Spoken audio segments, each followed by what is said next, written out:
In the event of a water damage emergency, call PuroClean of Cenla.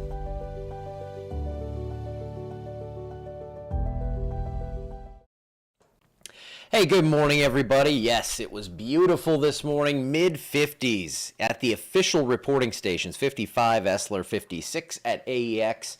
And I was up, actually. Kristen was going out of town just for like the afternoon, so I had to drive her down to her mom's house. We only have one car because we don't really need to.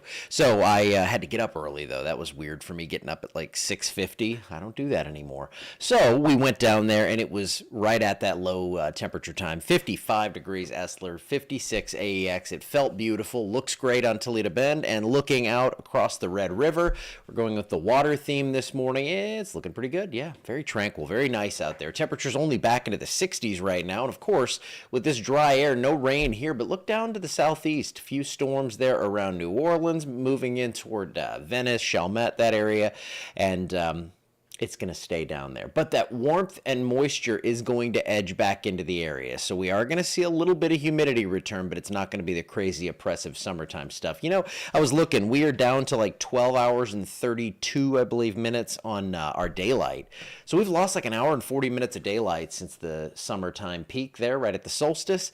Days are getting shorter by almost a couple of minutes a day, and it looks like we are going to be heading right into the cool season here soon enough, but this is totally a lie what we're doing now. This was false fall. 67 degrees, still feels great out there, still windows down, but look to the southeast. Again, big moisture moving back into New Orleans. That's why they have the rain showers and storms.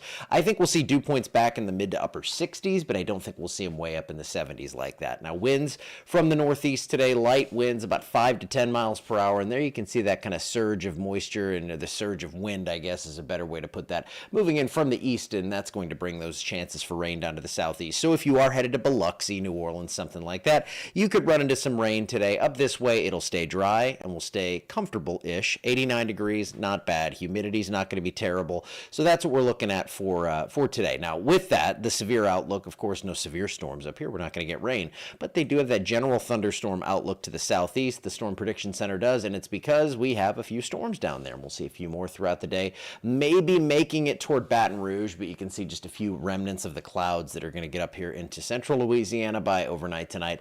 I don't see any rainfall here, but again, if you are headed down to the southeast toward New Orleans or even Baton Rouge, you could run into a shower. You're not going to run into a hurricane. Tomorrow, again, kind of that peak day, September 10th, that is when we pretty much see our climatological peak on when we see the most hurricanes or tropical systems out in the Atlantic. And right now we have nothing in the cards for the next 7 days. So looking very nice there. Nothing to talk about tropically speaking. Here's the satellite. I mean, that looks kind of active, but these thunderstorms, they're just not organized. So nothing that's close to developing. That's an upper level feature up there. Back into the Gulf, we just have a few showers and storms out there. So nothing organized. This area in the Pacific right here, that could end up developing, but that's not going to head toward us. You guessed it, no rain in the forecast the next 7 days. 7-day forecast shows those lows at night staying below 70. So again, that shows me that the humidity is not going to be terrible. It's not going to be great, but it's not going to be July, August levels here. Lots of sunshine for the week. The weekend looks great if you have outdoor plans. Mid 90s, overnight lows upper 60s. We stay a little bit above climatological averages for the September 17th to 23rd time frame, and we keep it pretty dry. Yes, there are some just rogue members on the ensembles that show something tropically trying to develop, but no real concerted effort or trend on those to show us anything but maybe a distant possibility of that. But I don't see anything I'm worried about at this point. Looks pretty calm and tranquil right on through the second, third of the month. You made it to 54 and you had a fire in the fireplace. I love that when I go outside and I actually smell that. Like when I smell the fire. It smelled fresh. I didn't have the fires this morning that I smelled here, but it just smelled good outside. And it felt good, and it looks like we are going to feel okay the next few days, but this was our last little glimpse of fall. It was quite the preview, though. All right, I'm going to get out of here for today. Hope you have a wonderful one, and I will see you back here tomorrow.